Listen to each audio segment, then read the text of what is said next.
Bonjour, je suis très heureux de vous retrouver ce matin. Le lépreux touché par Jésus. Il y a quelque temps, je relisais cette histoire dans l'évangile selon Matthieu, au chapitre 8, au verset 2. Elle se retrouve aussi dans d'autres évangiles. Voilà ce qui est dit. Et voici un lépreux s'étant approché, se prosterna devant lui et dit: Seigneur, si tu le veux, tu peux me rendre pur. Jésus étendit la main, le toucha et dit: Je le veux, sois pur. Aussitôt, il fut purifié de sa lèpre. Cette histoire m'a toujours bouleversé. D'abord, j'y voyais, et j'y vois toujours bien sûr, la manifestation de la guérison opérée par le Christ lorsqu'il touche Jésus. Il prend sur lui sa lèpre, comme le dit Ésaïe 53, repris dans les évangiles. Il a pris sur lui nos infirmités, il a pris sur lui nos maladies.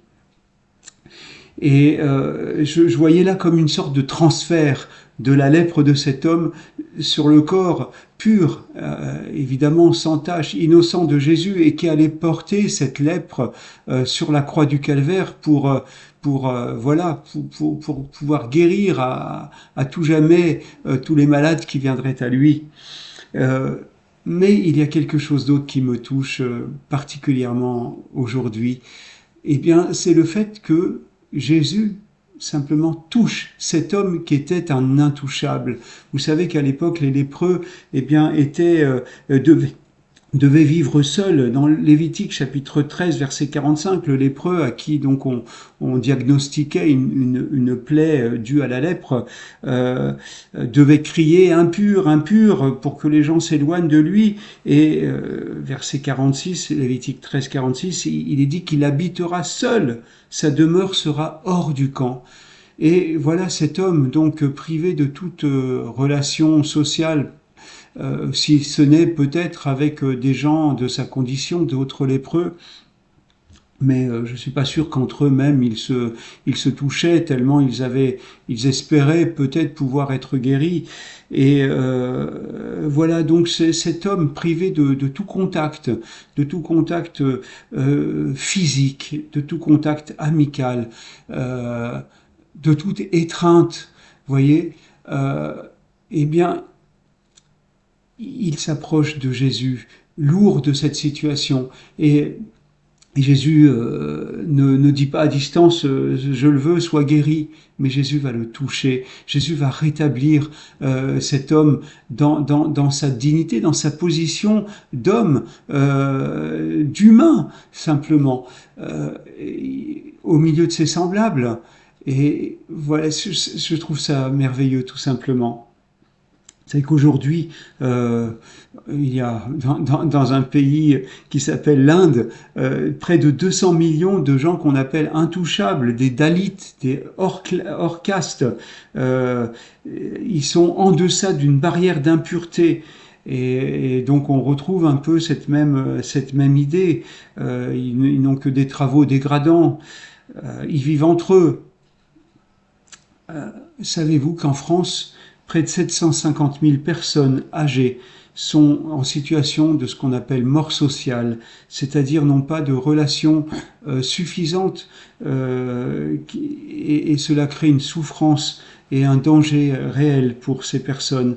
Savons-nous, je m'inclus toujours parce que je dois aussi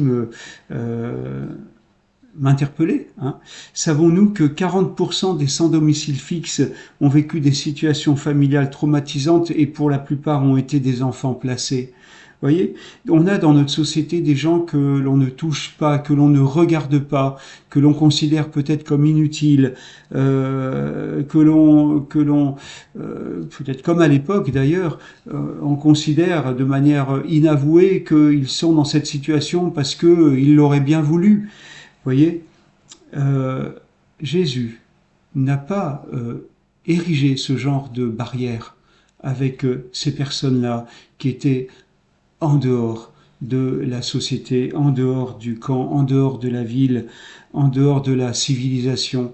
Non, il les a touchés, il a anéanti l'espace qui les séparait des autres.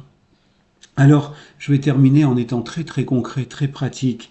Matthieu chapitre 25, les versets 31 et 46, ce passage qu'on appelle le jugement des nations, mais qui finalement nous interpelle nous individuellement.